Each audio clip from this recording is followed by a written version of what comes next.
চাকরিজীবীদের সবচেয়ে পছন্দের এসএমএস কোনটা জানেন? Your account has been credited, অর্থাৎ মাসের 1 তারিখে বেতন পাওয়ার যে এসএমএসটা আসে।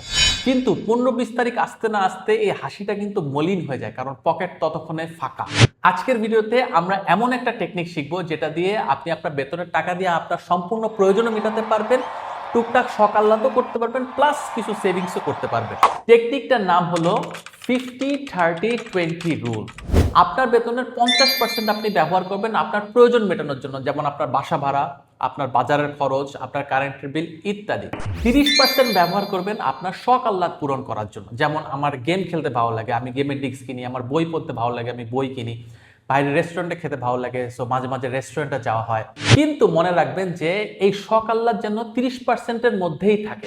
এখন আমার বেতন যদি 30,000 টাকা হয় কিন্তু আমি লাইফস্টাইল চাই মুকেশ আম্বানির মতন, তাহলে কি হবে? 20% যেটা সবচেয়ে ইম্পর্টেন্ট সেটা হচ্ছে আপনার সেভিংস। এটা বেতন পাওয়ার সাথে সাথে আলাদা করে রাখবেন, ভুলেও এটা টাচ করবেন না। মনে রাখবেন, পে ইয়োর সেলফ ফার্স্ট। এই 50-30 রুলটা আপনার কেমন লাগলো অবশ্যই কমেন্ট করে জানাবেন। ভিডিওটা ভালো লাগলে শেয়ার করবেন এবং চ্যানেলটা ফলো করতে ভুলবেন না। Thank you. আসসালামু আলাইকুম।